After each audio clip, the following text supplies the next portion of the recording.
fever. I'm Kristen Ludlow, alongside the NBA champion, Caron Butler, and it is the 4th of July. Were you expecting free agent fireworks? Yeah, I was. I like that right there. I know. Perfect. Had to.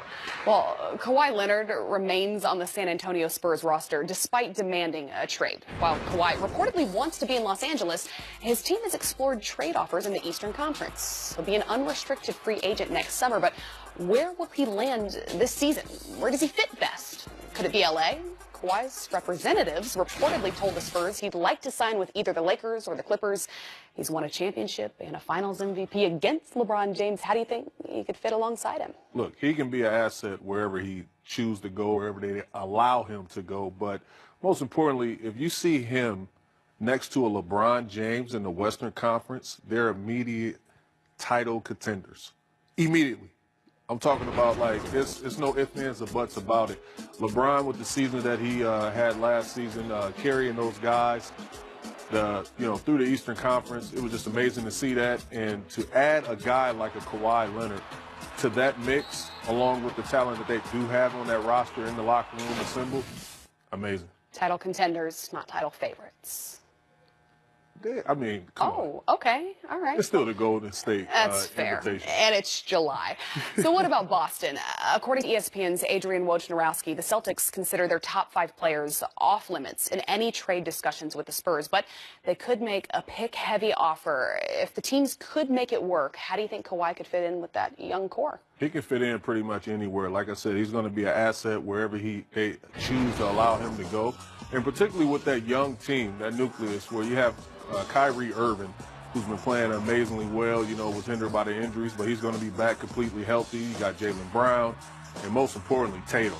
The things that he showed, in that stretch and in that run in the Eastern Conference, it's been amazing. So you put Kawhi Leonard with the mesh of that talent, scary. And such a defensive-minded team. Yes. What a perfect fit. But Philadelphia, perhaps? Jordan Schultz of Yahoo Sports has reported the Spurs asked the Sixers for 3 future first-round draft choices, along with 2 current players. Quite the haul. But do you think that Kawhi could make that team the immediate Eastern Conference favorites? I sure do. And if he was able to go to this team and they're able to acquire someone like a Kawhi Leonard, a championship pedigree, a guy that's a two-way player that can pretty much do and seize the moment, that's exactly what was missing last season. Look, if Ben Simmons developed a jump shot sometime in that series against Boston, they would have, moved past, but that was not the case. And if you have Kawhi Leonard on that team, he can close the games and get you through the series. And an added veteran presence. Speaking of the Sixers, Amir Johnson has agreed to a 1-year deal to return to the team this season.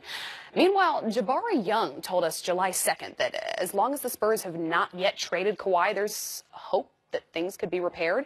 He went on to say if the Spurs don't find a deal good enough for them, Kawhi will be back in San Antonio for another season. Do you think at this point this relationship could still work? Listen, I feel like a lot of things is up in the air and at stake, but a supermax contract, $200+ million, that's tough to turn down. No state tax, being in San Antonio, I mean, look, it's tough to turn that down. However, a lot of things have been said, been questioned, him not wanting to play with that team. And I think you just can't come back from that. It's a lot of things that happened that was damaging. And, you just want to move on and move forward with your career. And yeah, I think that's where he's at right now from a mindset standpoint. Then if you're San Antonio, if you're in the front office of this franchise, at what point do you make a move? At what point do you get this deal done? And what's the urgency at this point? It is urgency, but at the same time, it's not a rush process.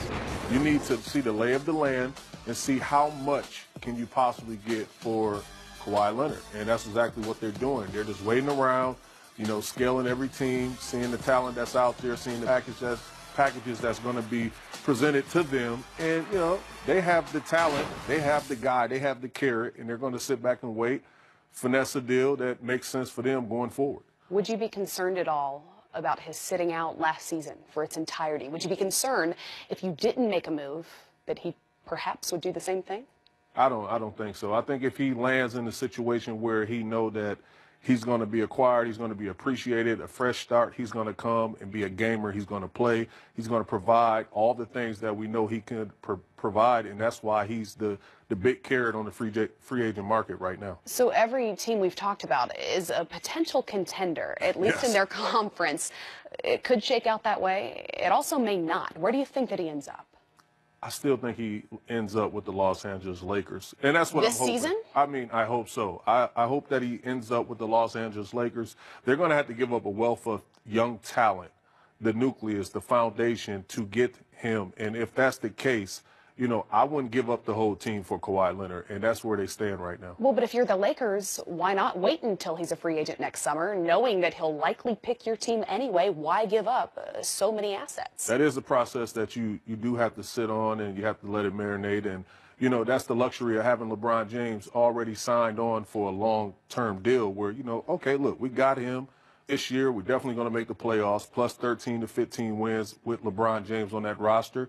And we have the time with him to finally get a guy like Kawhi Leonard on the team in free agency next summer without giving up pretty much anything. How does it benefit the Spurs, if at all, to give him what he wants at this point? Yeah, I think it's not a win for anyone at this point. And I think it's going to be just a bad breakup, and unfortunately that happens. But they're still connected, you know, forever. They won a championship together. You can't tell the story of basketball without mentioning Kawhi Leonard when you're talking about the San Antonio Spurs. Finals MVP, a true champion. So it's just sad to see this happen at this point. Well, after the break, the best in the draft are making their debuts, so we'll discuss the stars at Summer League and what to watch for next.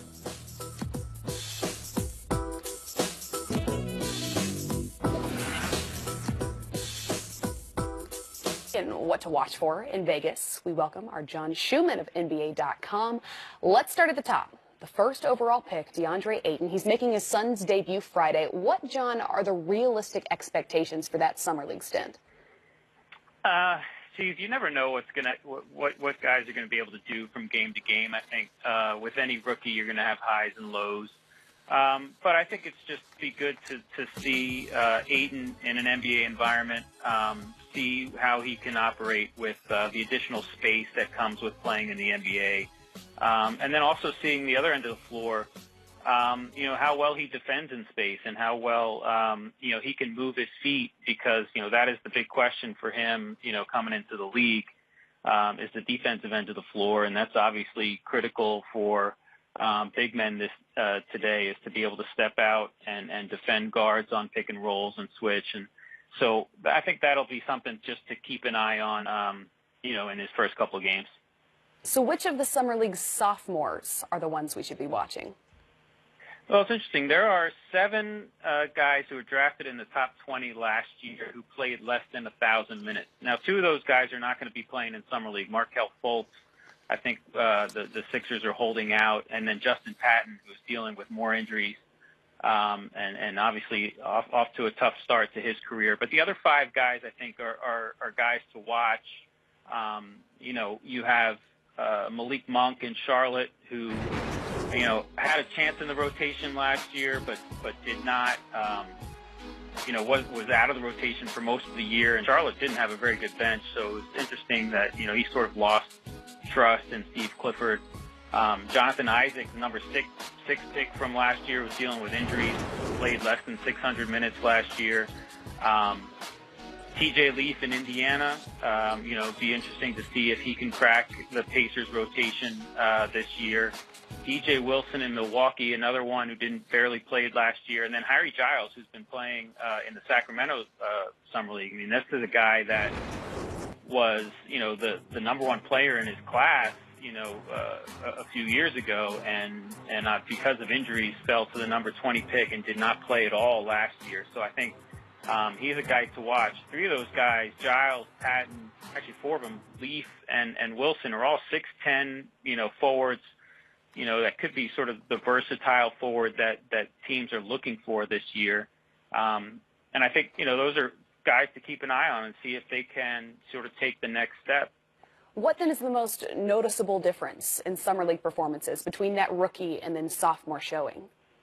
Well, I think, you know, with guys not only having a year of experience on the floor, but also in the film room, they should be able to see things better, read defenses, read offenses better.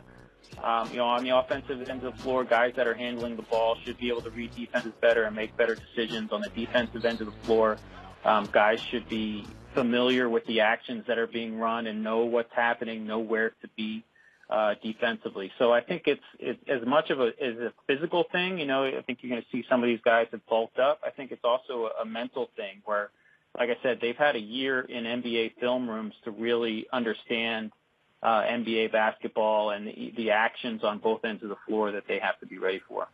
You all can follow John's NBA coverage at NBA.com and follow him on social media at John Schumann. Thanks, John.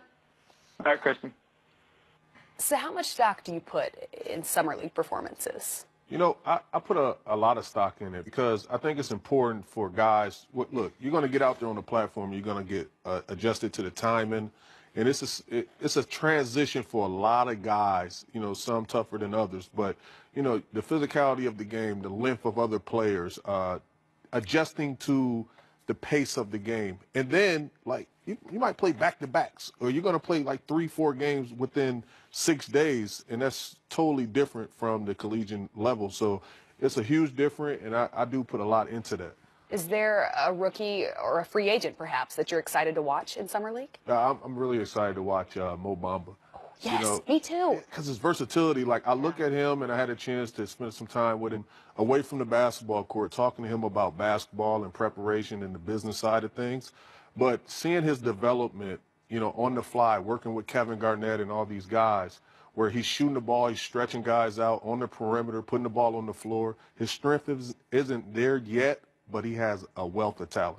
So what do you watch for in this young talent? What are the skills that you think translate well to the NBA? I think just the feel of, being a gamer. I'm not a super analytical guy. I know guys, look at numbers and it's like, well, he shot 4 for 20 in this spot and 60% over here. But I'm a guy, if you're a gamer and you know how to play, whatever it is, if you possess it, you have it, it's going to come out in fruition at some point. And that's what I see with a young fella like Trae Young. I see him getting the opportunities, adjusting to the length. He's getting the shot opportunities, not falling yet for him, but at some point those shots are going to fall, and he's going to make a huge transition. Do you have any memory? Does anything stand out to you about your Summer League stint? Yeah, this, film session. This, I came in with the Miami Heat. So I was learning, with Eric Spoelstra and Stan Van Gundy. I'm talking about he goes over the same play 10 times. And, the legendary, the godfather of the game, Pat Riley. Just the importance of film and understanding where your placement is at and the angles of the court, so detailed with everything. But it helped me throughout the rest of my career. Was there anything that stood out that you recognized immediately? This has to change before I get to the NBA. Yeah, your body. Your body and understanding that it is a grind, and you have to understand that what you put in is what you put out. And, taking care of your tempo for the duration of the long haul and the marathon of the season is extremely important. So you can't live in drive-thrus. You got to understand that you got to put different things in your body, and that was the most important. Despite your business background. Yeah. Right. Yeah. Just put that out there. To give some advice to these young guys that are going to be playing for the first time. They're making a professional basketball debut, and they might be watching this program. What would you tell them? Look, be open to all things, and conductive criticism is extremely important. Understanding that, look, you have a wealth of wisdom and knowledge around you, and these guys are going to put you in a situation to be a better version of yourself, and you have to understand that. And if you don't, ask some of the vets that's going to be around and assisting, the organizations, because you're probably not going to hear all the things that you're used to hearing, the rah-rah, the noise, and people pumping you up, but they're pumping you up in a different way because they're helping you be a better version of yourself. I'm telling you, listen to this man. I usually do. Well, after the break, we are approximately 3 days into this season Summer League, but we're throwing it back to the best dunks, to take place in July.